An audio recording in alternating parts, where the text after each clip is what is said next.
या सर्व पदव्या मॅडमनी प्राप्त केलेल्या आहेत. 1996 साली सरळ सेवा भरतीने पोलीस उपनिरीक्षक या पदावर मॅडम रुजू झाल्या आणि त्यासाठी त्यांचं प्रशिक्षण हे नाशिकमध्ये झालं.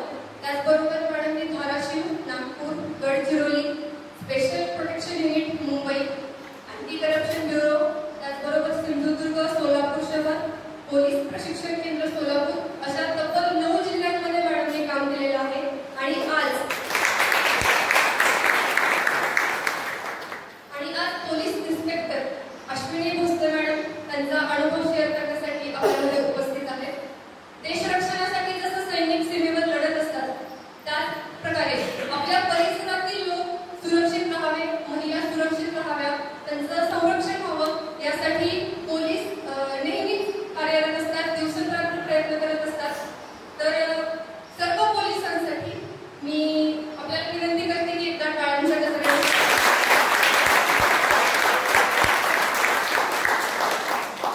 उमरग्यातील गेल्या 10 वर्षांखालची परिस्थिती सगळ्यांना माहितीच आहे की बरेचसे अवैध काम उमरग्यामध्ये होत होते. पण जेव्हापासून मॅडम उमरग्यामध्ये आल्या त्यांनी बरेचसे अवैध कामं म्हणजे जे वाईट कामं आहेत त्यांना मॅडमनी फुल स्टॉप दिला असं म्हणता येईल. तर त्यासाठी मी मॅडमची खूप खूप आभारी आहे कॉलेजकडून. आणि एक स्त्री शक्तीचं उत्तम उदाहरण म्हणून मॅडम आपल्या समोर आले आहेत. तर उशीर न करता आपण आपल्या DRX कट्ट्याला सुरुवात करूया. तर प्रश्न नाही, पण मॅडमचं शालेय शिक्षण आणि त्यांचा शालेय शिक्षणापासून ते पोलीस इन्स्पेक्टरचा प्रवास जाणून घ्यायला आपल्या सगळ्यांना आवडेल. तर मॅडम प्लीज तुमच्या शालेय शिक्षणापासून ते पोलीस इन्स्पेक्टर पर्यंतचा प्रवास. शालेय शिक्षण मुंबईत झालं, विद्यामंदिर हायस्कूल विक्रोळीला आम्ही झालो. त्या अगोदर मी दादरला व्हायचो, त्याच्यानंतर विक्रोळीला व्हायला लागलो. मग विद्यामंदिर हायस्कूल विक्रोळीला माझं शिक्षण झालं.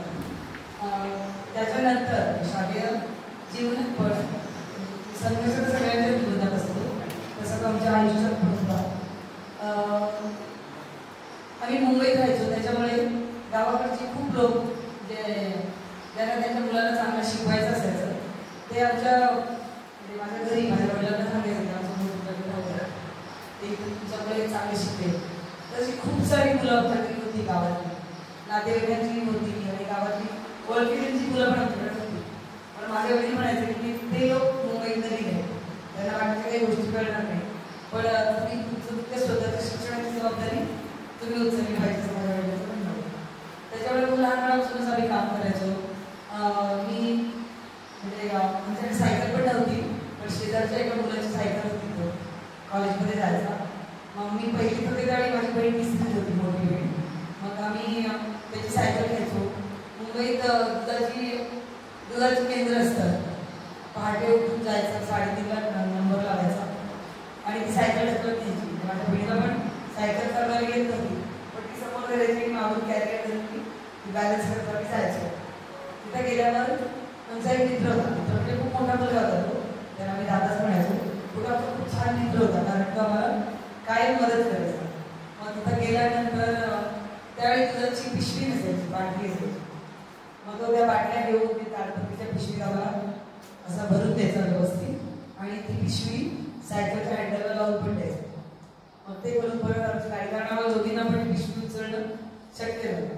मग आमची गाडी परत लोकांच्या दारोदार जायची आणि प्रत्येकाच्या दारात दुधाच्या हॉटेल ठेवायचो. पण त्याच्यात काय व्हायचं, एका बाटलीच्या मला 5 पैसे मिळायचे फायदा, पण एखादी तरी बाटली फुटायची. मग तो फायदा आमचा सगळ्या त्या बाटलीच्या भरण्यात जायचा.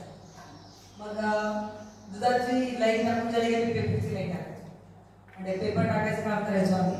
आणि ते काम मला खूप आवडायचं, अजूनही मला खूप आवडतं, कारण जो पेपर ठेवतो त्याच्याकडे खूप बरं असतं आणि तुला जो आवडतो तो पेपर तुम्ही वाचू शकता. तर माझी वाचनाची आवड तिथून सुरू झाली. आम्हाला म्हणजे आमच्याबद्दल लोकांची तक्रार होती की या मुली पेपर टाकतात पण आम्हाला पेपर उशिरा मिळतो. तर त्याचं कारण हे होतं, शनिवारी आमचा पेपर हमखास उशिरा जायचा. मग त्याचं कारण हे होतं की शनिवारी आणि रविवारी पेपरला पुरवणे असतात आणि त्यात गोष्टी असतात. लहान लहान गोष्टी वाचायला आवडतात, तशा आम्हालाही होत्या. पेपरचा गठ्ठा घेतला की दोघेही बसायचो. आमच्या इथं खूप मोठा एक छान लाईटचा पोल होता. मग तिथं भराभरा पुरवण्या वाचून घ्यायचा आणि मग पेपरमध्ये घालायचं आणि मग ते पेपर वाटायचे. समजा एक उद्योग होता. तिथं माझी वाचनाची आवड जास्त डेव्हलप झाली. म्हणजे वाचनाची आवड होतीच, पण रोज नवीन वाचन आणि रोज नवीन कोणीतरी वैविध्यपूर्ण जे लिखाण केलेलं असतं ते मला त्याच्यामुळे वाचायला मिळालं. त्यामुळे मी आणि माझी बहीण आम्ही पटकीच्या वाचनाला जातो. किंवा प्रत्येक आयुष्याच्या प्रत्येक टप्प्यावर जावं, म्हणजे वेगळं शिकण्यासाठी किंवा वेगळं काहीतरी विकत घेऊन वाचण्याची गरज भासली नाही. त्याच्यानंतर आम्ही पुढे आलो आणि मग कॉलेजात ॲडमिशन घ्यायची मिळाली. कॉलेजात ॲडमिशन घेतलं त्यावेळी पण मी आणि माझी बहीण पण शिकतच नोकऱ्या करत होतो. छोट्या म्हणजे मुंबईत ते अवेलेबल असतात, आपल्याकडे अवेलेबल असू शकत नाही. पण छोटे उद्योग असतात, छोट्या नोकऱ्या असतात किंवा काही काम मिळतं. मग आम्ही ते माळा आणायचो करायला. आणि एक रोज माळा केल्या किंवा एक रोज माळांना गोंडे केले की 12 रुपये मिळायचे. एक रोज म्हणजे माहिती आहे तुम्हाला 144 12x12. पण ते पण छान होतं. त्याच्यामुळे मला गोंडे आता कोणाला लावून द्यायचं मी अजून पण लावते. ती कला मला शिकायला मिळाली. म्हणजे प्रत्येक गोष्टीचं चांगली गोष्ट काहीतरी मिळत नाही. त्या गोष्टी झाल्या. मग कॉलेज लाईफ सुरू झालं. कॉलेज लाईफ सुरू झाल्यावर मला एक इस्पेस एअरलाईन्समध्ये नोकरी मिळाली. एअरलाईन्समध्ये मग ती नोकरी केली मी. आणि ती करत असतानाच माझ्याकडे एक केस पण आले की तुम्हाला 10चा पगार कसा चालतो. ते माझा 1 महिना पूर्ण झाल्यावर मी पगार मिळाला पण दिला. आपल्याकडे तशी पद्धत आहे ना अजून पण. आपल्याला पहिला पगार मिळाला की आपल्या आईवडिलांना देतो, त्यानंतर काहीतरी घेतो आणि आईवडिलांना देतो.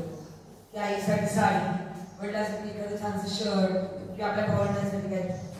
म्हातारे जर आजी आजोबा असतील तर त्यांना काय आवडतं ते देतो आपण घेऊन. तसा मी पगार पहिल्यांदा दिला तर माझे वडील म्हणाले की आम्हाला तुला पगार नको. मग ते मला खूप वाईट वाटलं. असं कसं, मला आयुष्यात पहिल्यांदा पगार मिळाला, फार नव्हता पगार, 1800 रुपये पगार. मग माझ्या वडिलांनी विचारलं मी कशासाठी पगार नको, माझ्या कष्टाचे पैसे.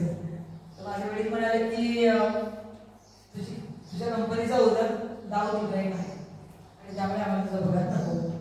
म्हणलं तुम्हाला कोणी सांगितलं, ते मला काही माहित नव्हतं. म्हणजे आणि मग मी जॉईन केलं त्यावेळी तुम्ही का बोलला नाही. तर माझे वडील म्हणाले की 18 वर्ष तुम्ही पूर्ण केले, 18 वर्ष पूर्ण केल्यावर आईबाबाने तुम्हाला सांगायला पाहिजे याची गरज नाही. मग मी त्या दिवशी ऑफिसला गेले, म्हणजे नाईट होती तुला.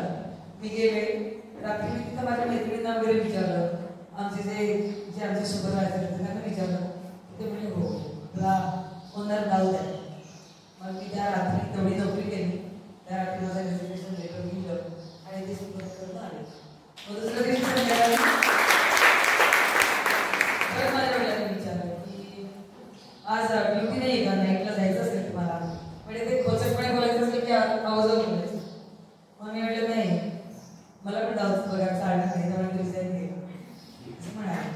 मग नंतर मला परत NAPC मध्ये नोकरी मिळाली. एअरलाईन्सच होती, पण म्हणजे छोट्या कमी वेळेसाठी किंवा एखाद्या मुलीसाठी नोकरी मिळणं शक्य होतं. त्यामुळे NAPC मध्ये नोकरी केली. NAPC परत मग झाली जेट एअरलाईन्समध्ये. मग मी जेट एअरलाईन्समध्ये नोकरी केली. त्या वेगळ्या प्रकारच्या नोकऱ्या होत्या एअरलाईन्समध्ये. मी अगोदर सिक्युरिटीला केलं, नंतर ट्रॅफिकला केलं आणि नंतर मग केबिन क्रू म्हणजे एअरोस्पेस म्हणून थोडे दिवस नोकरी केली. त्या नोकरी करताना मी पोर्ट ब्लेअरला पण 1.5 वर्ष होते, अंदमान निकोबारला. मग तिथलाही अनुभव खूप छान होता. पण मी नॉनव्हेज खात नाही. ते नॉनव्हेज खात नाही त्याच्यामुळे माझे जरा हाल झाले. सगळे माझे बाकीचे बरोबरचे होते आनंदी होते, कारण एकदम ताजं सी फूड आणि निसर्गरम्य वातावरण, ते सगळे छान गोष्टी होत्या. माझे वडील सांगायचे मला रोज की काहीतरी खा जातं, काहीतरी कर, छान सी फूड आहे किंवा चांगले मासे आहे. अजून मासे खाणाऱ्यांना माहिती असतं, पॉपलेट, सुरमई, टायगर प्रॉन्स वगैरे जे आवडीचे मासे असतात ते सगळे समोर होते. पण मी कधी अगोदर खाल्लं नव्हतं, ट्राय नाही केलं.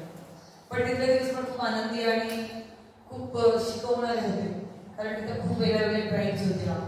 जारवाट सिटी अजून अधिक जवळ आहे आणि आता सुद्धा 250 ते 300च्या वर त्यांची संख्या नाही, तर त्या बघायला मिळाल्या. निकोबार बेट आहे, ती आम्ही सुट्टीच्या दिवशी बघायला जात असो, तर ती बघितली. म्हणजे अंदमान निकोबारला लोक फार जवळ 8 दिवस जातात. त्याचं पॅकेज पण हेवी असतं, पण आम्ही फुकट म्हणजे नोकरी निमित्ताने गेल्यावर मला ते बघायला मिळालं. ती पण माझ्यासाठी मोठी उपलब्धी होती. आणि ते वातावरण, त्या वातावरणात इतके दिवस राहणं आपल्याला शक्य नाही, म्हणजे आर्थिकदृष्ट्या सुद्धा ते परवडणारं नाही. पण मला ती संधी मिळाली आणि तिथल्या लोकांकडनं पण मी खूप गोष्टी शिकले. तिथं याच्या व्यतिरिक्त बरोबर छोटे छोटे उद्योग आहेत आणि लोक घरगुती उद्योग खूप करतात. तिथं कोरल्स काढणे म्हणजे पोळ आपण त्याला म्हणतो, तर ते पोळ तिथे दरकत असतं आणि त्याचे ते कडक असतात, ते आपल्याला असे डोळ्याने दिसते. किंवा हातात गेलं तर तिथे काचेच्या तळसलेल्या बोटी आहेत आणि त्याच्यातून तुम्हाला ते रंगीबेरंगी मासे इतके सुंदर प्रकारे बघायला मिळतात की जे आपण स्वप्नात बघतो किंवा गोष्टीत ऐकतो. त्याचप्रमाणे सेल्युलर जेल आहे, ते मला खूप ठरवतं. म्हणजे ज्या आपल्या अभिमानाच्या गोष्टी असतात, आपल्या देशाच्या अभिमानाच्या गोष्टी, त्याच्यामुळे आपल्याला अभिमान वाटतो. तर त्या सगळ्या गोष्टींना मला अकंठ टीका आल्या. त्याच्यानंतर मी परत बदली करून घेतली, मुंबई एअरपोर्टला आहे. अभ्यास करत होते मी, पण मला पोलीस खात्यात यायचं नव्हतं. तुम्हाला असं वाटतं की पोलीस खात्याचं आकर्षण आहे किंवा पोलीस खात्याची तुम्ही तयारी कशी, असंही काही विचार केला.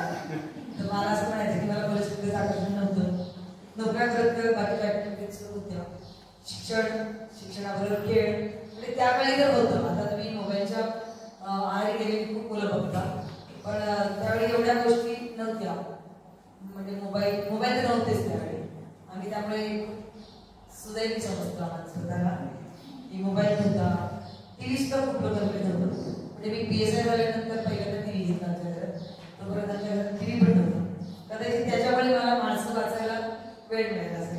पुस्तकं तर वाचतच होतो आपण, पण माणसं वाचायला, माणसांशी बोलायला जो वेळ मिळाला तो टीव्ही आणि मोबाईल नसल्यामुळे जास्त मिळाला असं मला वाटतं. खूपच सुंदररित्या तुम्ही तुमचा प्रवास सांगितला आणि खूपच संघर्षामधून म्हणजे दूध विकून पेपर टाकून मॅडमनी त्यांचं शिक्षण पूर्ण केलं आणि नोकऱ्या बदलल्या. त्याबद्दल म्हणजे आदर्श घेऊ शकतो मॅडमचा. आपण कधी बदलून जायचं नाहीये. मला काय म्हणायचं की मी एकटी नाही, मुंबईतली बहुतेक मुलं कामं करूनच शिकतात आणि छोटे छोटे नोकऱ्या अवेलेबल असतात. कोणाला टायपिंग, कोणाला काय शॉर्ट हँड, कोणाला अजून काही येत असेल तर नोकऱ्या मिळतात. ती तुम्हाला काही येत नसेल तर तुम्ही म्हणजे ज्याला कौशल्य लागत नाही अशी कामं सुद्धा मुंबईत खूप मिळतात आणि बहुतेक मुलं नोकऱ्या करून शिकतात. त्यामुळे म्हणजे माझं असं वेगळं पण नाही. तुम्ही एअरलाईन्स मध्ये काम करत होतात, जॉब करत होतात, पण पोलीस होण्याची प्रेरणा कुठून मिळाली? कुठून जर्नी स्टार्ट झाली पोलीस मध्ये? पोलीस होण्याची प्रेरणा नव्हती. माझे आजोबा ACP होते. माझ्या घरात सगळे पोलीस डिपार्टमेंटमध्ये आणि मिलिटरीमध्येच आहे. फक्त माझे वडील बेस्टमध्ये होते. म्हणजे फक्त माझे वडीलच युनिफॉर्म जॉबमध्ये नव्हते, पण त्यांना बेस्टमध्ये पण युनिफॉर्म होता. ते सिक्युरिटी ऑफिसर होते, खाकी बेस त्यांना होता, युनिफॉर्म होता, त्यांना स्टार्स होते. त्याच्यामुळे युनिफॉर्मचं आकर्षण होतंच आणि ते कदाचित करतातच असतात डिफेन्स आणि पोलीस खात्यात लोक असल्यामुळे. मग त्यामुळे माझी तयारी डिफेन्समध्ये जाण्यासाठी होती. मी परीक्षा पण देत होते. माझ्या वडिलांनी माझ्या ज्या ऍक्टिव्हिटीज असतात किंवा जी आवड असते ती आवड सगळी डिफेन्सला पोषक असलेली त्याच माझ्या तयारीत रुजवण्याचा प्रयत्न केलेला आणि तो म्हणजे मी त्या रुजल्या पण होता. पोलीस खात्याशी संबंधित मला म्हणजे एक कणभर सुद्धा आकर्षण नव्हतं. मी सिनियर सिनियर मुलं आपल्याला कसं खेळत असतात तसं आमच्या बाहेर पण आम्हाला खेळायचे. ते वाचायला सांगायचे बस आणि हिस्ट्रीचे 100 प्रश्न वाच. मग मी हिस्ट्रीचे 100 प्रश्न त्यांना वाचून टाकायचे. मग त्या ग्रुपमधला दुसरा कोणीतरी असेल तो म्हणायचा सायन्सचे वाच, मग भूगोलाचे वाच. असं करत तर म्हणजे तो माझा अभ्यास नव्हता. मी त्याला वाचून दाखवत होते, पण ते वाचून दाखवताना त्यांच्या पुस्तकांवर माझाच अभ्यास आला. मी एकही पुस्तक घेतलं नव्हतं.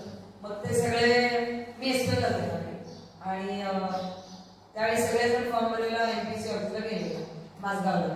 मग सोबत मी पण होते. कॉलेजात आपला ग्रुप जसा जातो तसे सगळेच्या सगळेच मिळून जायचं. मी गेलो. मग गेल्यावर 15 रुपये कोर्ट फी स्टॅम्प लावायचे होते, पण माझ्याकडे काही पैसे नव्हते. मला एक आठवड्याला 10 रुपये पॉकेट मनी मिळायचं.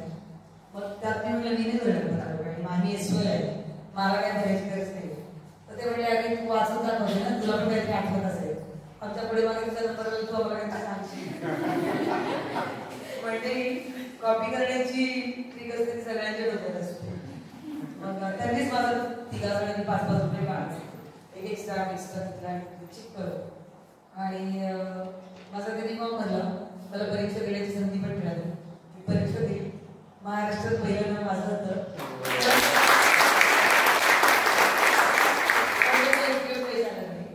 MPSCने कलम 14 प्रमाणे MPSC ऍक्टच्या कलम 14 प्रमाणे माझं नाव काढून टाकलं, कारण माझं ग्रॅज्युएशन पूर्ण नव्हतं.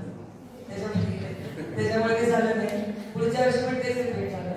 म्हणजे ज्यावेळी मी CBSE क्लिअर केलं होतं त्यावेळी पण माझ्या मित्रांनी माझा फॉर्म भरला होता.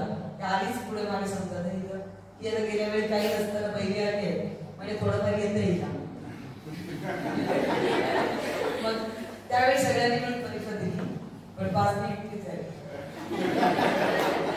आणि मग अशा प्रकारे माझा ते डिफेन्स मधून परत आल्यावर मला कुठेतरी जॉईन करायचं होतं, म्हणून मी पोलीस खात्यात जॉईन केलं. आणि माझ्या घरच्यांचा पाठिंबा तुम्हाला सांगते. माझ्या घरचं कोणीही मला नाशिक MPA मध्ये सोडायला नव्हतं. माझ्या वडील असे आरोग्य बसले आणि ते म्हणाले की अजून पण उरावर येणार नाही, पोलीस खात्यात जायचं नाही. मग मी विचार केला, मी म्हटलं तुम्ही येणार नाही तर कोणी मला सोडायला आलं नाही. आम्हाला एक लिस्ट आहे त्याबद्दल काय काय वस्तू आणायला, ते ऍक्च्युली तिथे भेटतात, पण अगोदर ते लिस्ट का त्याच्यात आम्हाला माहिती नाही. पण त्या सगळ्या वस्तू माझ्या मित्रमैत्रिणींनी माझ्या शाळा कॉलेजच्या ग्रुपमधल्या मित्रमैत्रिणींनी भेटून दिली, कारण मला घरात नाही तेव्हा पैसे त्याच्यासाठी मिळत नाही की मी जाऊ नये पोलिसात. पण मी म्हटलं त्यावेळी लाकडाकडे लोक भरायचे, म्हणजे कुठं तरी चॅक करायचे, काही पेपर पडायचे, तेवढं करून लोकांना पोस्ट मिळायची. म्हणजे मला फुकट मिळाली, तुम्ही मला बघायला केले. मग माझे वेळ म्हणले की आम्ही पोलीस खात्यात तू जाण्याला आमचा सगळ्यांचा विरोध आहे. त्यावेळेला मला सोडायला उभ्यापर्यंत कोणी आणलं होतं. आणि मग मी वाट बघून माझी बॅग घेतली आणि सुरुवात झाली. पण नंतर त्यांनी अप्रिशिएट केलं. नंतर खूप बऱ्यापैकी गोष्टी असतात खात्यात किंवा करिअर करतात किंवा एका मुलीला जी अडचणी येऊ शकतात त्याच्याबद्दल त्यांनी मला सूचित केलं, सावध केलं आणि माझं प्रतिसाद करू शकते की समाजामध्ये महिला पोलीस इन्स्पेक्टर म्हणून वावरत असताना तुम्हाला काही फरक जाणवतो का as compared to male police inspectors? माझं पहिलं पोस्टिंग धाराशिवच आहे.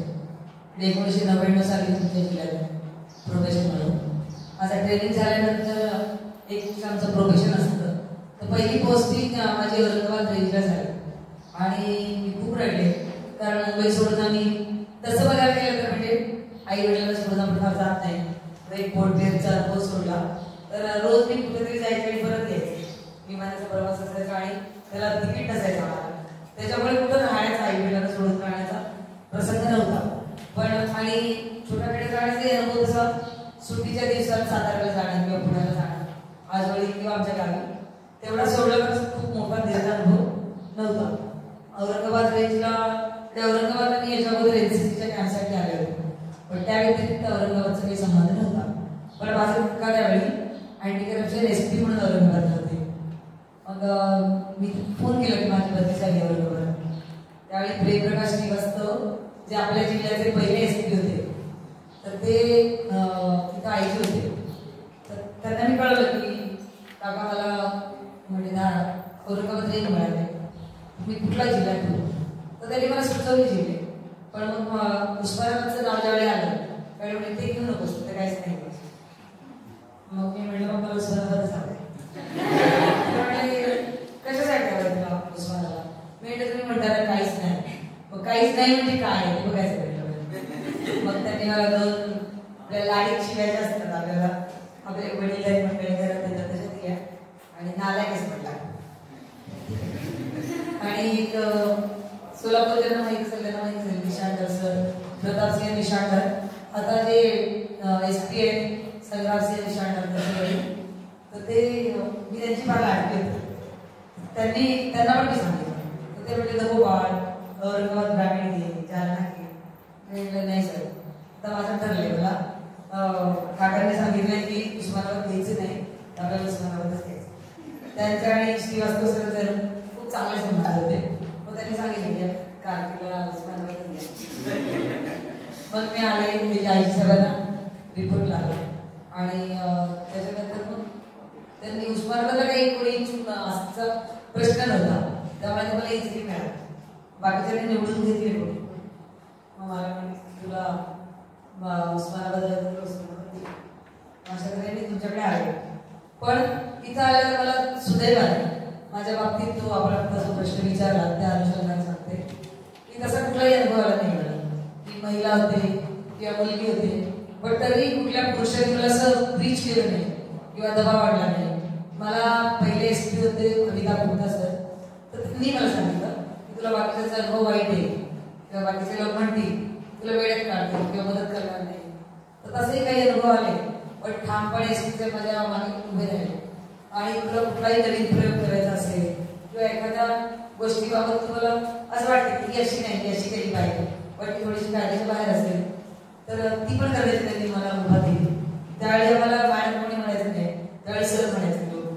आणि आता माझे चालक आहेत त्यांचे वडील सुद्धा माझ्यासोबत होते त्यावेळी, तर त्यावेळी कोणी भोसले मॅडम असं म्हणायचं नाही. आता ते आपण काही काही सिरियलमध्ये होतो मॅडम सर, तर त्यावेळी मॅडम आता अजूनही माझ्या आम्ही आज रोज म्हणजे गुन्हे सगळ्यांना टाकतो त्याच्यावर लिहिलेलं असतं मा भोसले मॅडम सो, म्हणजे ही आपल्या जिल्ह्याचं कल्चर असेल कदाचित ते, पण मला खूप चांगले अनुभव आले आणि मला सपोर्ट करणारे लोक खूप होते. मला पुरुषांनीच शिकवलं, पुरुष अधिकारी किंवा पुरुष पदाचे होते त्यांनीच मला पोलीस खात्याला दबावमध्ये शिकवलं, कशी फिर्याद द्यायची, कसे पंचनामे करायचे, प्रत्येक गुन्ह्यात कसा वेगळा तपास करायचा, नक्की काय बघायचं, त्याचे खासा कुचा काय, त्या सगळ्या पुरुष अंमलदार आणि अधिकाऱ्यांनी शिकवलं.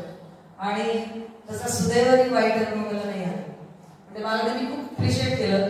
त्यांनी माझं उदाहरण त्यांच्या घरातल्या मुलींना दिलं. मी सांगितलं की आपण हिच्यासारखं होऊ शकतो. त्या काळातल्या काही मुलींची नावं म्हटली जे तरुण लोक होते आणि त्यांना बाळ झाली, मुलगी झाली, त्यांनी त्यांच्या मुलीची नावं अश्विनी म्हणून पण ठेवली.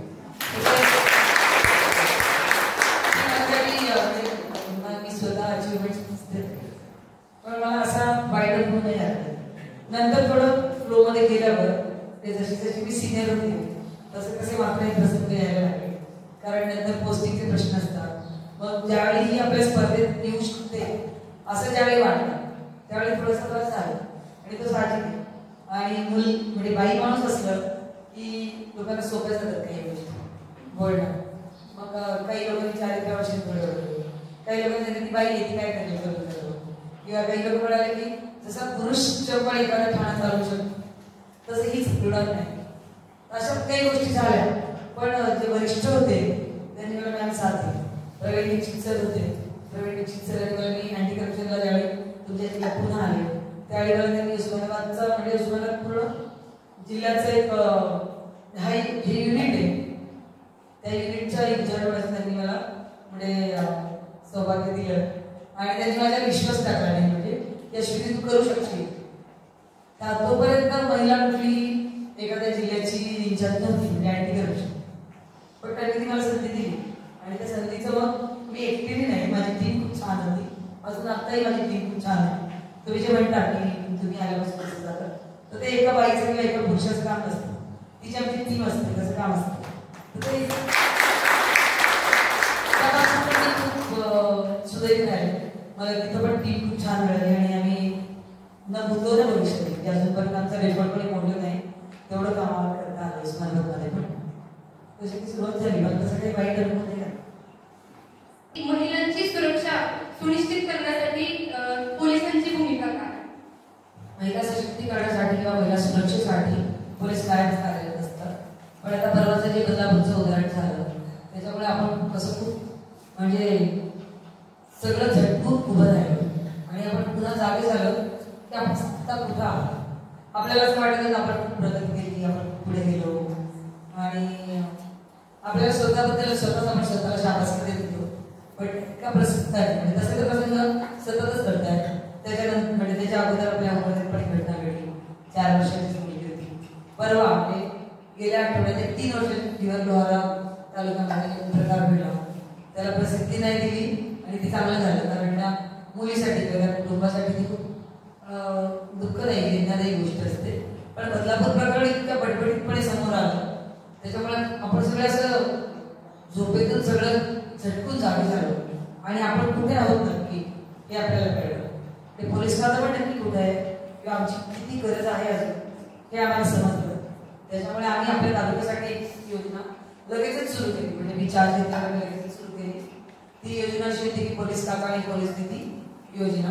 तर आम्ही त्याचे एक बोर्ड करून घेतले असे एवढे, आणि त्याच्यावर पोलीस काकाचा फोटो, पोलीस दिदीचा फोटो आणि वर माझाही नंबर आणि त्या दोघांचा नंबर, पोलीस स्टेशनचा नंबर, आपल्या पीक पथकाचे नंबर, असे सगळे नंबर दिले. आणि आम्ही प्रत्येक शाळांमध्ये जातो, लहान मुलांशी बोलतो, मुलांशी मुलींशी, कारण आपल्याला दोघांना होता हा प्रकार अगोदर नव्हता, पण आता ते विकृत प्रवृत्ती इतकं बळावल्या की या गोष्टी दोघांनाही खूप गरजेच्या आहेत. फक्त मुलींसाठी किंवा महिलांसाठी ही गोष्ट नाही, अन्य सगळ्यांवरच होतो. त्याच्यामुळे मुलं आणि मुली दोघांसाठी पण आम्ही ते नंबर दिले. त्यांना आम्ही 24 तासात तुम्ही कधीही तुमची अडचण किंवा एखादा प्रसंग वाईट आला असेल किंवा कुठल्या गोष्टीला सामोरं जायला लागलं असेल तर त्या गोष्टीबाबत त्यांना मदत हवी असेल तर आम्ही फोन करण्यासाठी त्यांना सांगत त्यांची भीती घालवत आहोत. पोलीस म्हणल्यावर अगोदर भीती वाटायची, आजकाल कोणी घाबरत नाही, पण तरी लहान मुलांना एवढी आपले भीती दाखवायचा प्रयत्न करतात. पण त्यांनी आम्हाला घाबरू नये, त्यांनी आम्हाला आमची मदत घ्यावी, त्यांनी आम्हाला कधी हक्काने हाक मारावी आणि आम्ही त्यांच्या मदतीला जाऊ यासाठी ती योजना सुरू केली.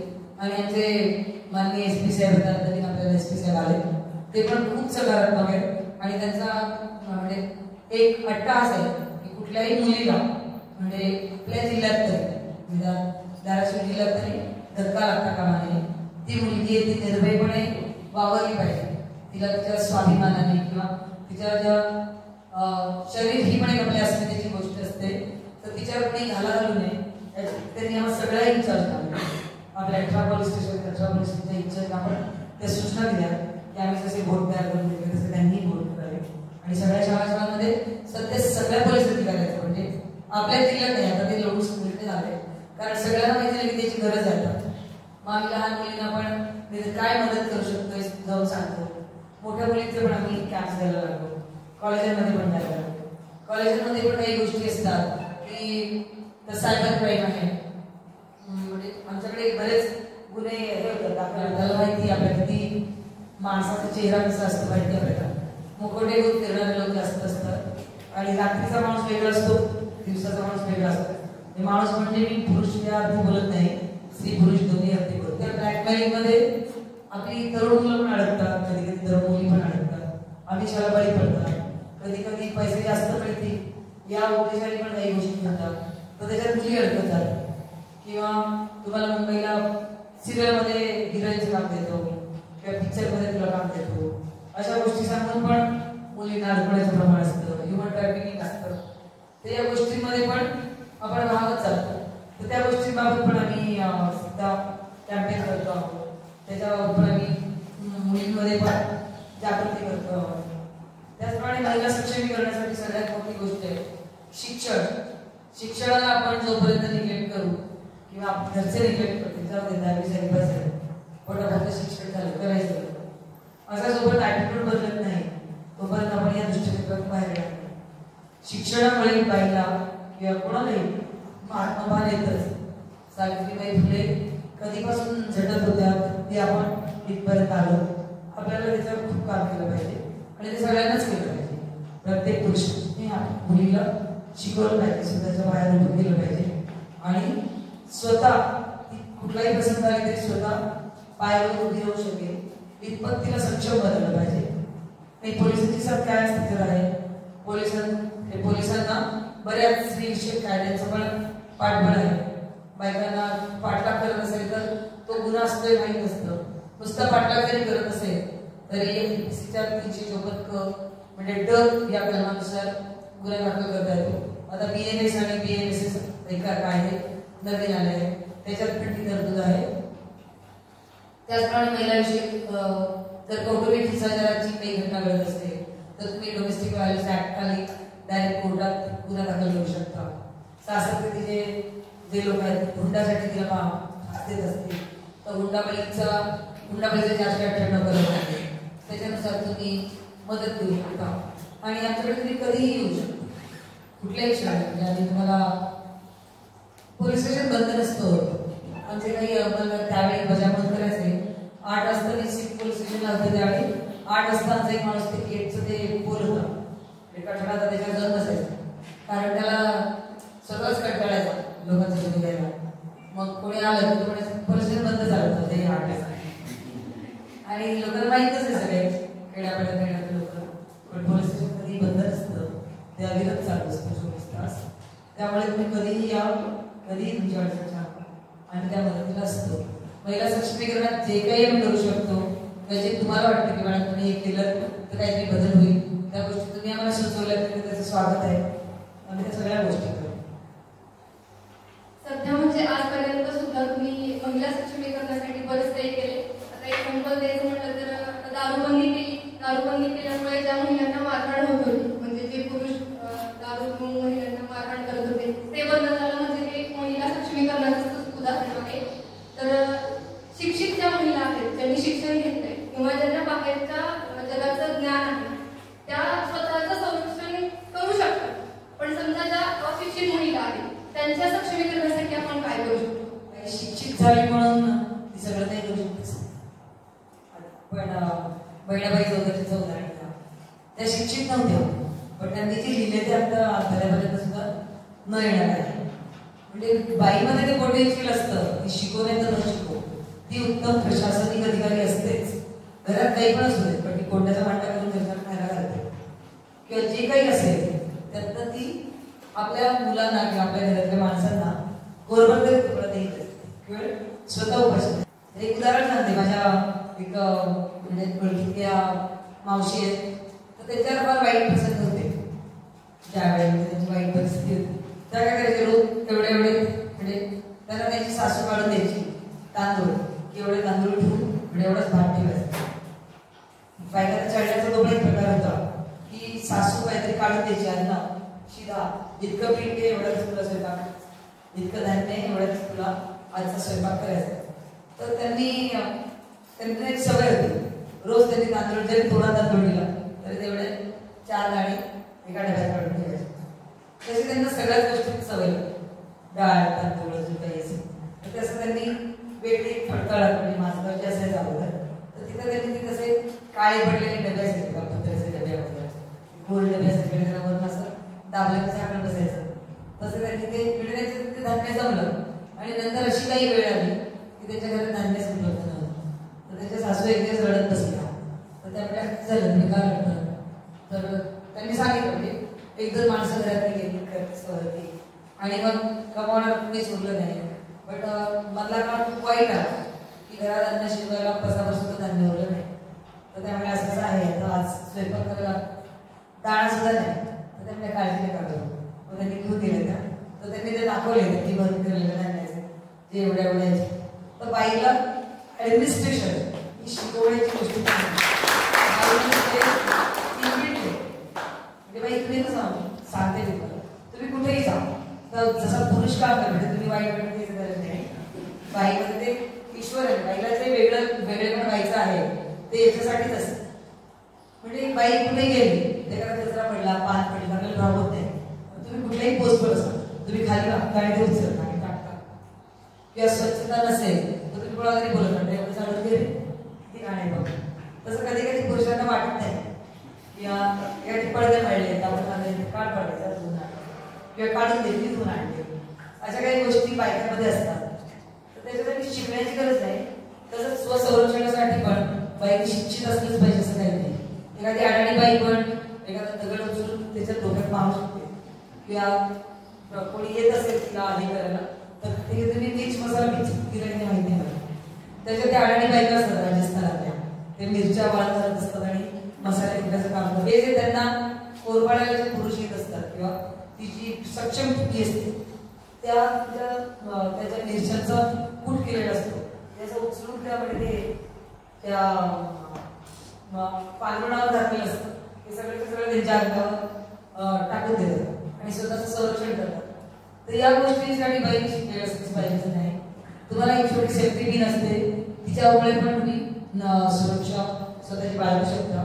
आणि आता आम्ही या ठिकाणी प्रशिक्षण शाळांमध्ये तर त्या गोष्टी जर मी अंगीकार केला त्या गोष्टी शिकून द्या जुडो कराटे आहे, त्या गोष्टी शिकून घ्या.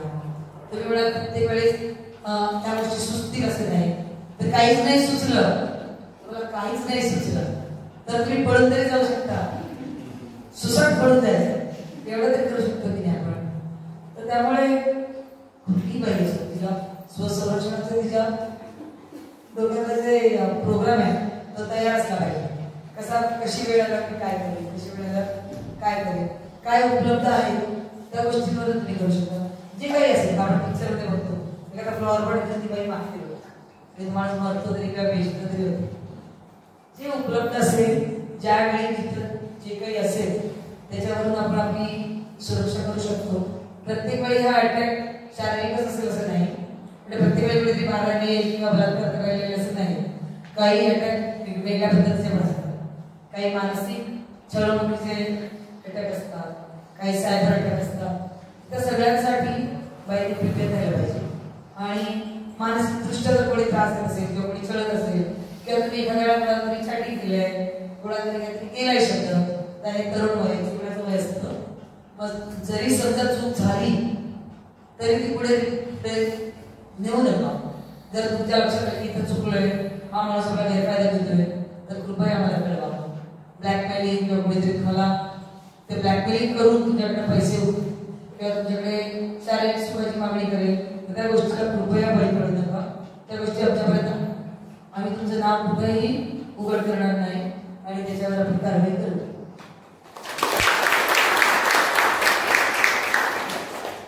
Thank you madam. आज आपण बघतोय की आपण महिला दिन साजरा करतो, बालिका दिन साजरा करतो, मातृदिन मदर्स डे सेलिब्रेट करतो. तर एक दिवस आपण महिलांना महत्त्व देतो, एक दिवस महत्त्व दिल्याने महिलांचे अधिकार त्यांना मिळतात का नाही? एक दिवस साजरा केल्याने कधीच महिला सक्षमीकरण होईल असं मी म्हणणार नाही. पण तो दिवस याच्यासाठी असतो की तुम्हाला तो आठवण करून देतो की महिला दिनाची जुनी आवश्यकता आहे. पुरुष दिनाची आपल्याला आवश्यकता नाही आहे. बघ ना, आपण पुरुष दिन नाही साजरा करत, पण पुरुषांवर अत्याचार होते कसं तुमचं म्हणणं आहे का? तर नाही, पुरुषांवर पण अत्याचार होतात.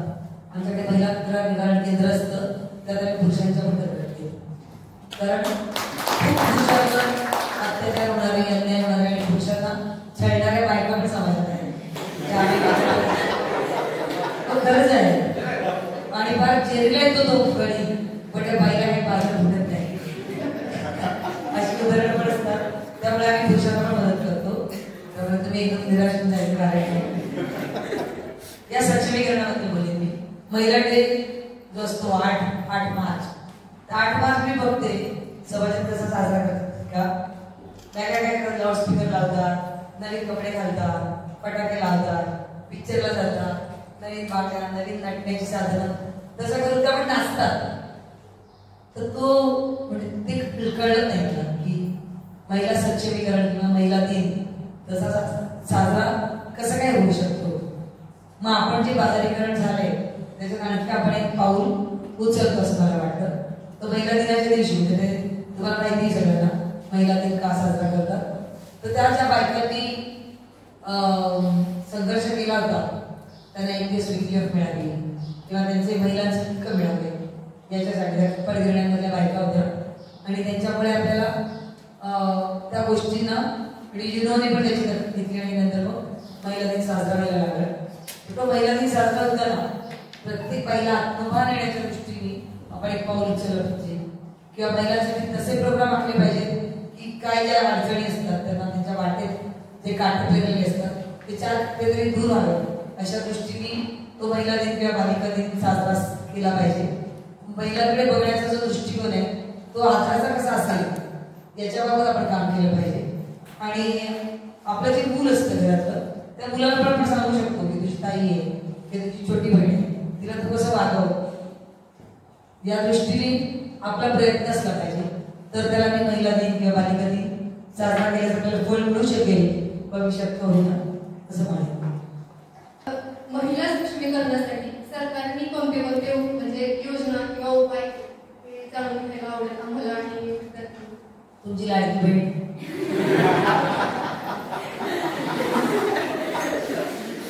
आता एवढी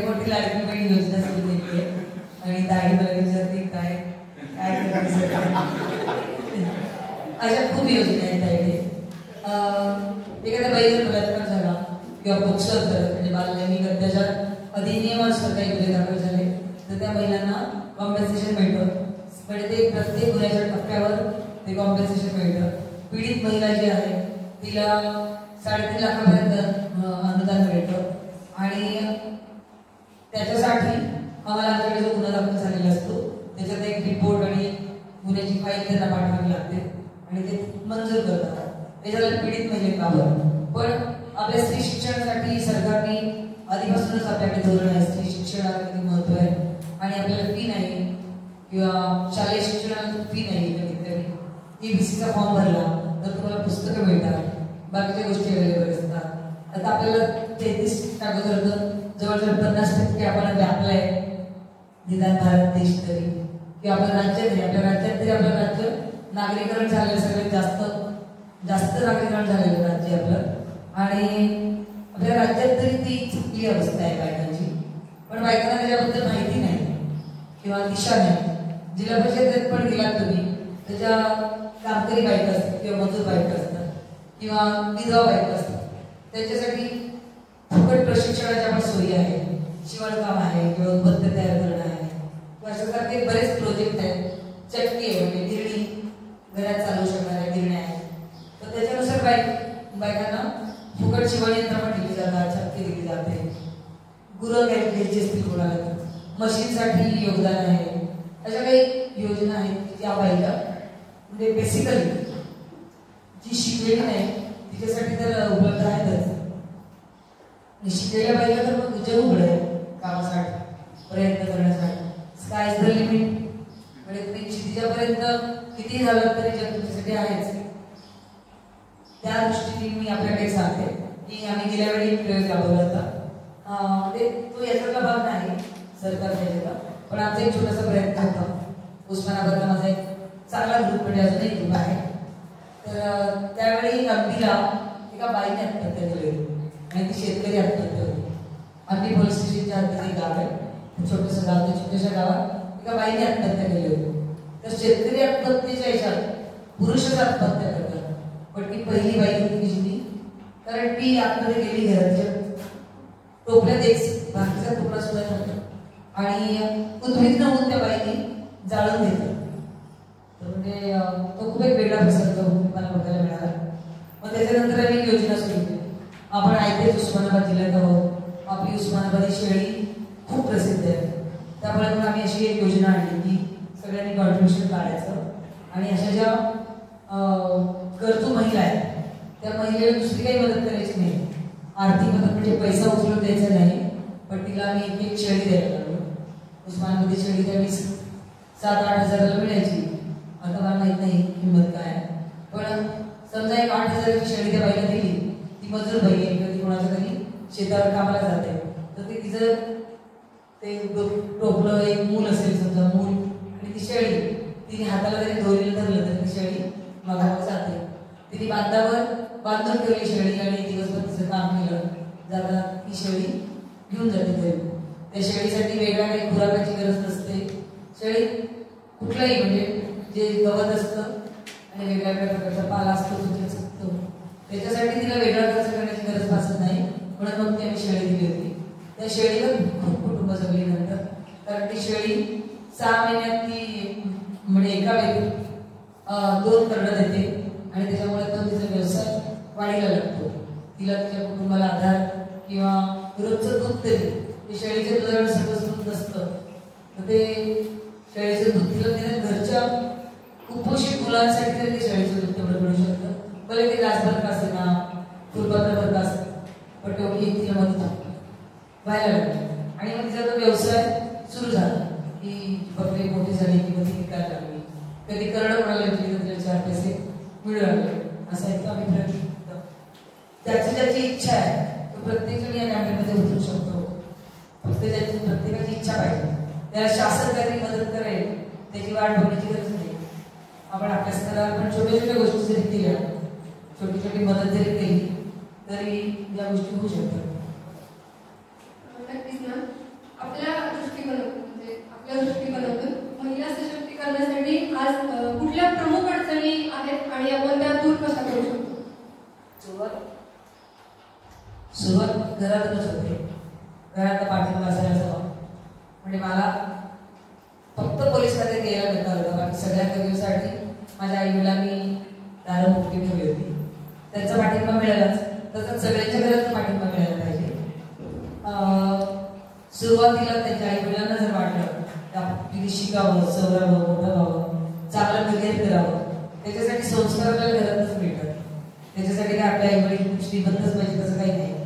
आणि ज्या परिस्थितीत आपण संघर्ष किंवा हातपाय मारून पुढे जातो त्या सगळ्या गोष्टी आपण केल्या पाहिजे.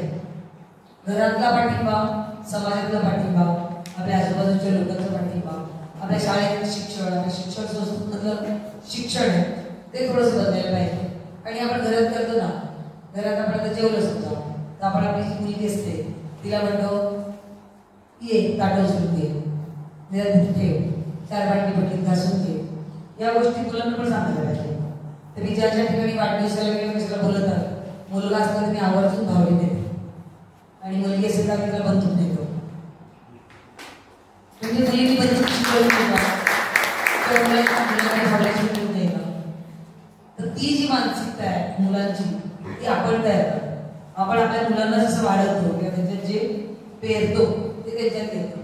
मग जर त्या मुलाला पण सांगितलं की तू तुझं ताट उचल, तू बाकी राहू दे, तुझं ताट उचल, तुझं ताट घासून, तुझे कपडे आले शाळेत, तुझं दप्तर तू नीट ठेव, तुझे कपडे तुझे तू घडी घालून ठेव. एवढ्या छोट्या गोष्टी सांगितल्या, शिकवल्या तर त्या त्याच्या अंगी मांडतात. आणि मग प्रत्येक समाज कुठून येतो? घरातच येतो ना. समाजातला जो प्रत्येक माणूस असतो तर तो प्रत्येक याच्यातूनच येतो. म्हणजे बेसिक जे घर आहे ते घर सुधारलं तर समाज सुधारेल.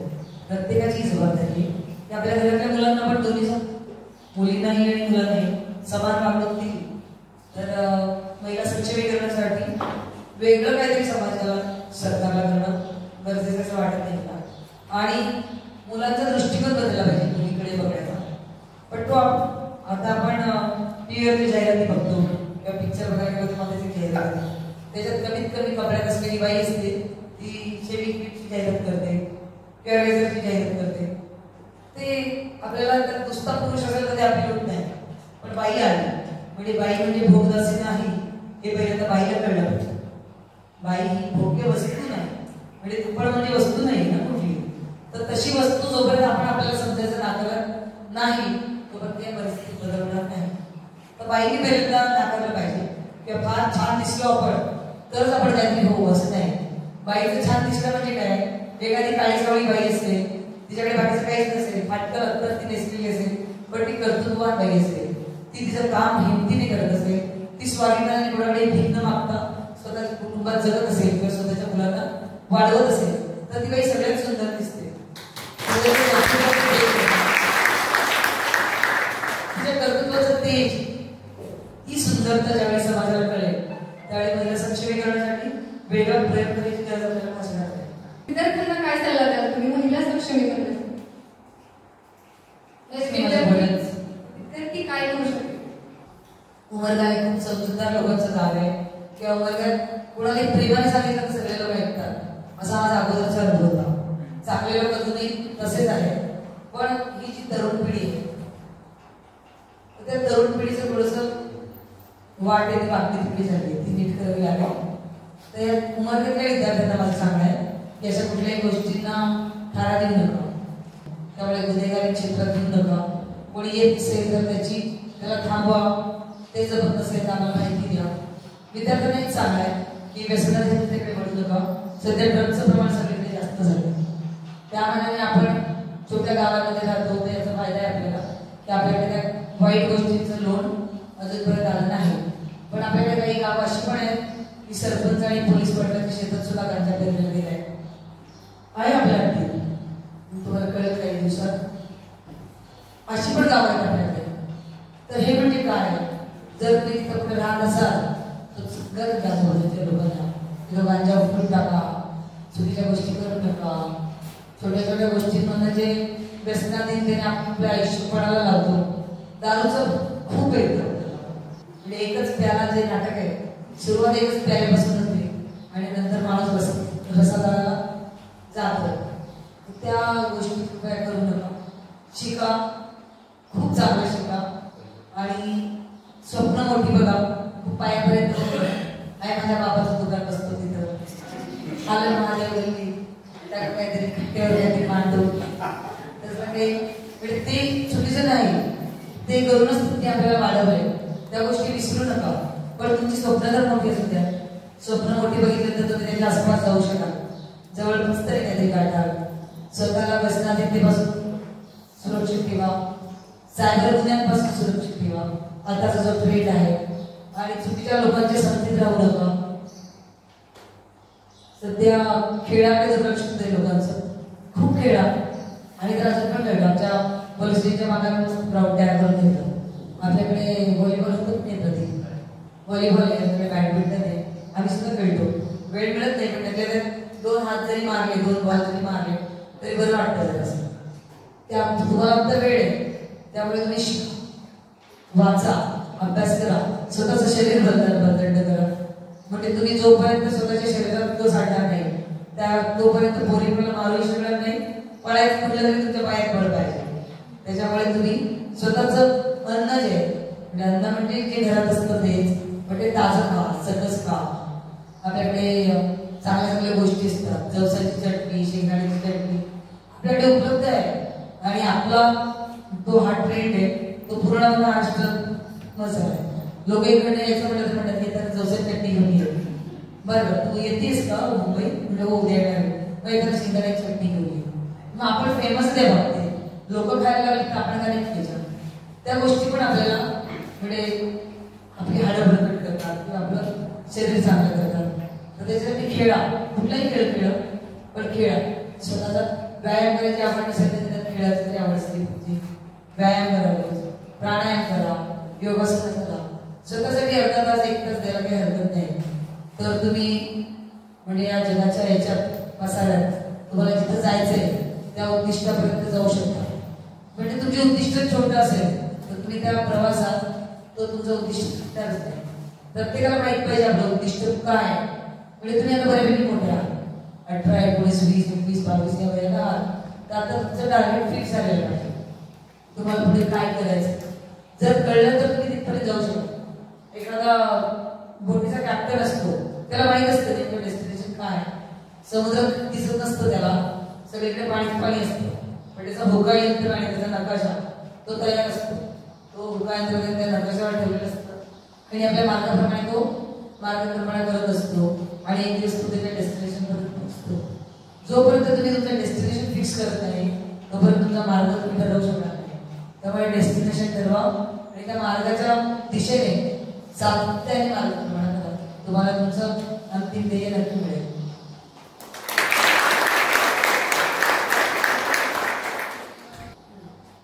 म्हणजे असं काहीतरी करायला पाहिजे, कारण खूप घटना घडलेल्या आहेत पहिल्यापासून. काही महिलांवर, काही मुलींवर. तर मी पण माझ्या गलीतच आहे. म्हणूनच तर ती योजना झाली, पोलीस काकांनी परिस्थिती योजना. त्याची नितांत आवश्यकता आहे. म्हणजे ते 4 वर्षाच्या मुलीला जर कोण सोडत नसती, 2 महिन्याच्या मुलीला जर कोणी सोडत नसेल, तर तुम्ही विचार करा समाजातलं म्हणजे कुठपर्यंत गेलंय विकृतीचं स्थान. त्याच्यामुळे आपण प्रत्येकाने हे व्हायलाच पाहिजे, जागृत व्हायला पाहिजे. आणि फक्त मुलींनीच फोन करायला पाहिजे असं काही नाही. तुम्ही पण सांगू शकता आम्हाला इथं असं घडतंय किंवा ते थांबवण्यात तुमचाही वाटा तुम्ही उचलू शकतो. बऱ्याच ठिकाणी गेल्यानंतर असं लक्षात येतं की लहान सहान छेडछाड होत असते महिलांची वर्क प्लेस मध्ये, बाहेर वाटत चालू असताना. त्यावेळेस त्यांनी काय करावं? म्हणजे तिथं ठीक आहे एखाद्या वेळेस छेडछाड होते तिथं तोंड देऊ शकतात, पण जिथे काहीच करू शकत नाही तिथं काय करावं? किंवा नेहमीच होते छेडछाड, त्या ठिकाणी काय करावं? खूप लोक ज्यावेळी असतील आजूबाजूला त्यावेळेच्या गच्चीला करायचं 2 तोबाडे ठेवून आरडाओरडा करायचं. लगेच लोक जमवायचे. लोक जमले की लोकच बदलतात. मग आपण काही करायची गरज नाही. म्हणजे पोलीस येईपर्यंत वाट बघितलीच पाहिजे असं काही नाही. स्वतः सुरुवात करा. पायाची पायताळा म्हणजे फॅशनेबल नका करा, मजबूत करा. पहिल्या वाहनावर ते बघा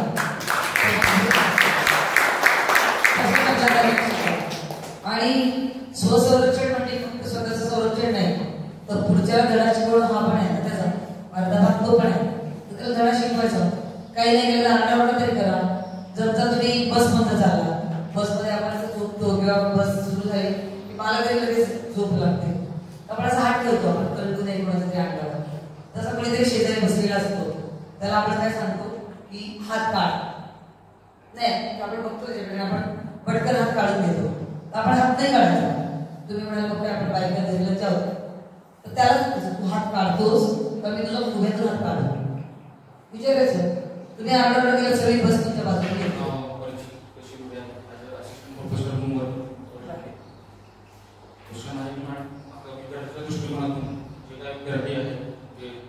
पर्टिक्युलर कन्सेप्ट क्लिअर होत नसेल. आता पर्टिक्युलर मला बोलायचं नाही की तुमच्या प्रोफेशननुसार मी बोलत नाही. ॲज अकॅडमिक प्रोफेशननुसार कन्सेप्ट माझ्या डोक्यामध्ये प्रत्येक वेळेस येत आहे किंवा काय बोलायचं. विद्यार्थ्यांच्या दृष्टिकोनातून पोलीस इन्स्पेक्टरची पोस्ट तुम्ही मिळवलेली आहे, त्याच्या या वाटचालीपर्यंत आपल्याला कसं जाता येईल विद्यार्थ्यांना, याबद्दल थोडं मार्गदर्शन भेटलं तर बरं.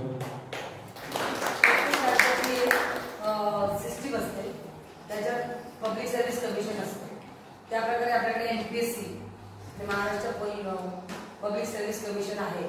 तर त्याच्यानुसार फॉर्म निघतात आणि ज्यावेळी ॲड येते पेपरमध्ये त्यावेळी तुम्ही बघू शकता ऑनलाईन पण ते फॉर्म भरता येतात. आता तर तो फॉर्म भरा आणि परीक्षा द्या.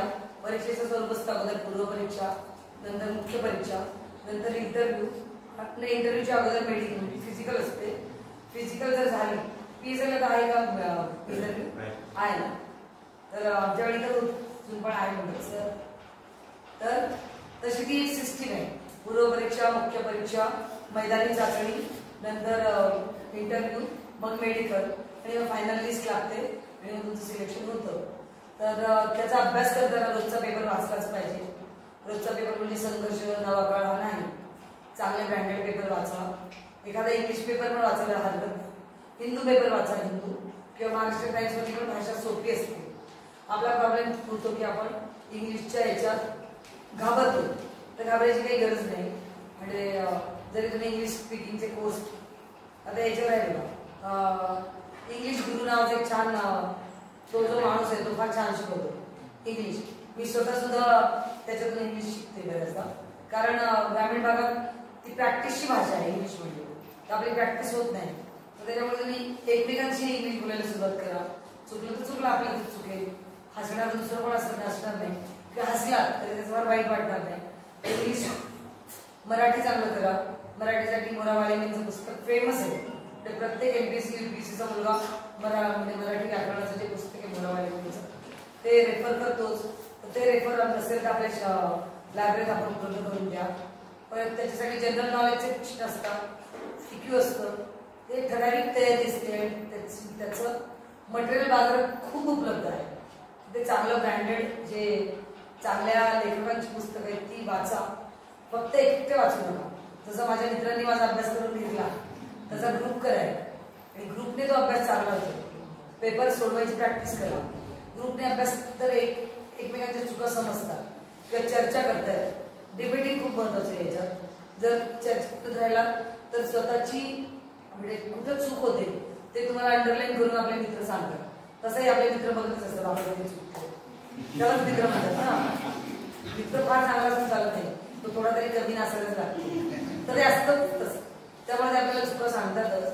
त्या चुका लक्षात घ्या आणि चुका लक्षात घेतला तर ती जिथं चुकतो आपण ती चूक आपली रिपीट होत नाही. ते आपल्या लक्षात घ्या, रे इथं चुकलो आपण, त्याचं उत्तर हे नाही, याचं उत्तर हे.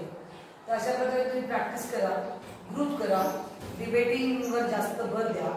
इथं एखादा तास मुलांना एखादा वर्ग उपलब्ध करून दिला तर आपलं एक केंद्र म्हणजे प्रशिक्षण केंद्र, स्पर्धा परीक्षा प्रशिक्षण केंद्र पण तुम्ही करू शकता इथं.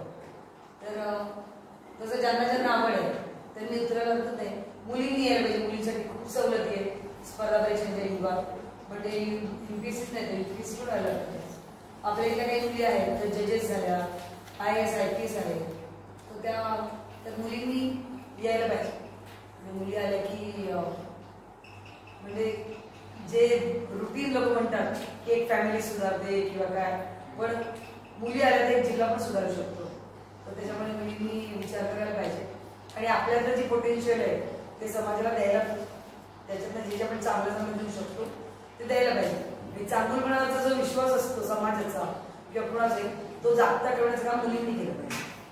जे वाईट गोष्टी सर्रास घडतात त्याच्यावर बायकांनी आपल्याकडे आशा म्हणून बघितलं पाहिजे. तर या गोष्टी करू शकतात. स्पर्धा परीक्षा आहेत त्याच्यात खूप परीक्षा असतात. बँकिंगच्या परीक्षा असतात. ज्यांना बँकिंगची आवड आहे त्यांनी बँकिंगच्या परीक्षा, ज्यांना राज्य शासनाच्या वेगळ्या वेगळ्या तहसीलदार आहे, डेप्टी कलेक्टर आहे, PS किंवा DSP आहे, तर या खूप गोष्टी आहेत. या गोष्टींमध्ये उतरा. UPSC पण 27,000 पोस्टसाठी परीक्षा घेते. म्हणजे त्यात फक्त IAS IPS नसतं, IAS IPS IFS असतं, फॉरेन सर्व्हिस असतं, IDS असतं, इंडियन डिफेन्स सर्व्हिस असतं. तुमच्या जिल्ह्यातला एक मुलगा साऊथ सदर्न कमांड आहे सध्या. SIG म्हणजे state institute for administrative careers, VT station समोरची संस्था आहे. ती राज्य शासन चालवतं. तिथं बाहेरच्या मुलांनाच प्राधान्य असतं. डिसेंबरमध्ये एक फॉर्म निघतो. तो फॉर्म भरला तर तुम्हाला एंट्रन्स एक एक्झाम असते डिसेंबरमध्ये. ती एंट्रन्स द्यावी लागते. एंट्रन्स जर पास झाला तर तुम्हाला त्या संस्थेत प्रवेश मिळतो. दर 60 मुलांना प्रवेश मिळतो. म्हणजे मुंबईच्या बाहेरच्या मुलांसाठी तो प्रवेश असतो. आणि तुम्हाला स्टायपेंड आहे म्हणजे 6,500 रुपये तुम्हाला शासन स्वतः देतो. तिथं अद्ययावत लायब्ररी आहे. 24 तास मुलं तिथे अभ्यास करत असतात. तिथं तुम्हाला प्रवेश मिळू शकतो. तिथं घरच्यांकडनं पैसा घेण्याची गरज नाही. तिथं जायचं, शासन तुम्हाला पैसे देतं, राहण्याची खाण्याची सोय असते आणि तुम्ही फक्त अभ्यास करायचा. एवढ्या गोष्टी तरी आपल्याकडनं व्हायला पाहिजे. तर तो एक छान पर्याय असतो. तर तुम्हाला पोचता येईल. PSI फार मोठी गोष्ट नाही, पण मोठी स्वप्न बघा. IAS IPS स्वप्न बघा. झाली तुम्ही कोणीतरी मोठे अधिकारी तर आम्हाला खूप आनंद होईल.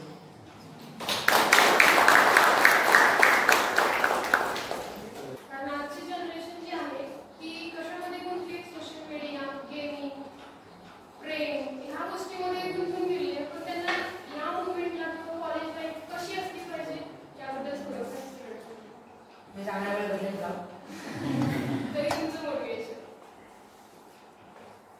सोशल मीडियाच्या मला आहारी गेले. म्हणजे आम्ही सुद्धा कधी बसलो तरी सवय सगळ्यांना झाली, त्याची लहान मुलांना पण झाली.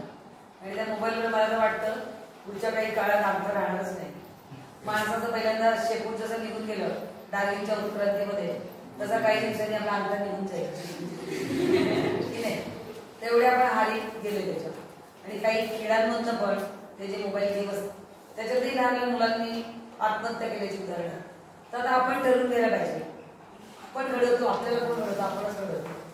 आपलं सेल्फ मोटिवेशन पाहिजे. प्रत्येक वेळी तुम्हाला मोटिवेट करायला कोणीतरी येणार नाही. त्यामुळे स्वतःला मोटिवेट करायला शिका. आणि ते सोशल मीडिया किती वापरायचं ठरवून घ्या. करा तुम्ही, पण अर्धा तास ठेवा दिवसात. एक अर्धा तास तुम्हाला काय बघायचं ते बघा. 1 तास, पण त्याच्या इकडे नाही.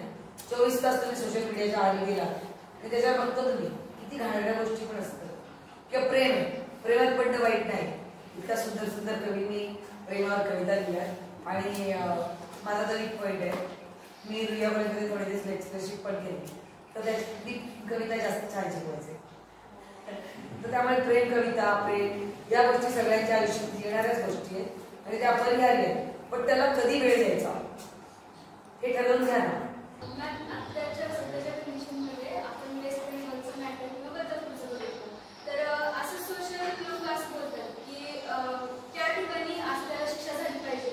लोक बोलतात, भरपूर काही बोलतात, पोलिसांनी लगेच त्याला एन्काउंटर केलं पाहिजे किंवा शिक्षा दिली पाहिजे किंवा फाशी दिली पाहिजे. तर ह्या ज्या गोष्टी आहेत त्या लवकरात लवकर होत नाही. लोकांना काय वाटतं की लगेच झालं पाहिजे. त्या ठिकाणी तुम्ही म्हणजे तुमचं काय असतं? लोक आम्हाला समजूनच घेत नाही. असे जे गुन्हे असतात, बसा गुन्हे असतात, मला कसा बसला ऐकायला ते काय माहिती. असे जे गुन्हे असतात त्यांना 60 दिवसाचं लिमिट ठरवून दिलेलं आहे. अशा गुन्ह्यांचा तपास 60 दिवसात पूर्ण व्हायला पाहिजे. तो व्हायलाच लागतो आणि 60 दिवसात आमचं ताशे जातात. एवढे दिवस पण लागत नाही. कधी कधी 30 दिवसात, 15 दिवसात, 5 दिवसात सुद्धा चार्जशीट केलेला आहे. पण कोर्टात इतक्या केसेस प्रलंबित असतात व त्याच्यामुळे त्या केसचा नंबर यायला वेळ लागतो.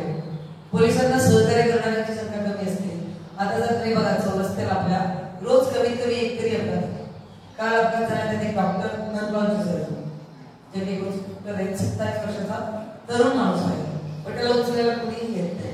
म्हणजे हीच गोष्ट लैंगिक गुन्ह्यांची म्हणा किंवा बलात्काराच्या गुन्ह्याची म्हणा, तर लोकांनी थोडं पुढे यायला पाहिजे, लोकांनी माहिती द्यायला पाहिजे. लोकांनी जर आम्हाला पुरावे दिले तर आम्ही अशा गुन्ह्यांमध्ये जास्तीत जास्त अचूक तपास करू शकतो आणि लोकांना न्याय देण्याच्या दृष्टीने जी आमची कामगिरी ती पडू शकतो. तपास गुन्ह्याचा झाला की आमचं राशी पूर्ण होऊन कोर्टात जातं आणि नंतर त्याची पुढची प्रोसेस कोर्ट करतो. त्याच्यावर पोलिसांचं नियंत्रण राहत नाही. तुम्ही आता एन्काउंटरचं म्हणला, हैदराबादला एक प्रकरण झालं होतं, मला माहिती सगळ्यांना. ते आपण खूप असं म्हणजे काय म्हणतात जोर शोर से त्याचं समर्थन केलं होतं. समर्थन मध्ये मी पण होतो, म्हणजे जर त्या जागी असतं तर मी पण एन्काउंटरच केलं असतं असं मी माझ्या मनाला म्हणाले. पण नंतर विचार केला आणि नंतर हैदराबाद केसचं तुम्हाला पब्लिकला माहीत नसतं, पब्लिकची मेमरी खूप शिफ्ट असते. त्याच्यानंतर तुम्ही विसरून जाता. तुम्ही त्या पोलिसांनी एन्काउंटर केलं आणि त्याच्यानंतर महिनाभर ते प्रकरण तिथले पोलीस किती शूर आहेत आणि किती ग्रेट आहेत, त्यांनी त्या माणसाला मारून टाकलं, ते जेवढे आरोपी ते सगळ्यांना मारून टाकलं ना त्यांनी. तुम्ही खूप पण त्याच्यानंतरची गोष्ट तुम्हाला माहित नाही. मानवी हक्क आयोगाने त्या सगळ्या पोलिसांची इन्क्वायरी लावली, तर ते काही लोक सस्पेंड झाले, लोकांची चौकशी अजूनही सुरू आहे आणि त्या गोष्टींना इतकं फेस करावं लागतं पोलिसांना. तर या गोष्टी पब्लिकला माहीत नसतात. त्या आमच्या अडचणी आम्हाला माहीत, कारण पाण्यात मासा रडतो किंवा माशाच्या डोळ्यात असतो, कोणाला दिसत नाही, तसा एक असतो तुमच्या डोळ्यात असतोच. पण एक आनंदाचा क्षण त्या पोलिसांच्या डोळ्यात असेल, एका डोळ्यात, की आपण या त्याच्या बलात्कारी आणि ज्यांची हत्या झाली त्या मुलींना एक क्षणभर तरी न्याय देऊ शकतो, ती भावना आमच्यात असते. पण सगळ्या गोष्टी आमच्या हातात नसतात.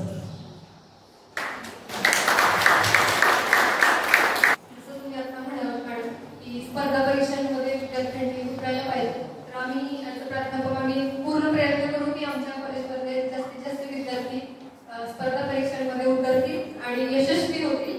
त्याचबरोबर तुमचा जो प्रवास होता शिक्षण म्हणजे जन्मापासून ते आजपर्यंतचा म्हणजे पोलीस इन्स्पेक्टर पर्यंतचा खूपच छान पद्धतीने तुम्ही सांगितला आणि त्याच्यामधून विद्यार्थ्यांना खूप प्रेरणा मिळाली आणि त्यांचा आत्मविश्वास पण वाढेल अशी मी आशा करते. त्याचबरोबर तुम्ही पोलीस विभागामध्ये आलात आणि आजपर्यंत तुम्ही उत्तम कामगिरी केली आहे, त्याबद्दल तुमचं आणि तुमच्या टीमचं सुद्धा खूप खूप अभिनंदन.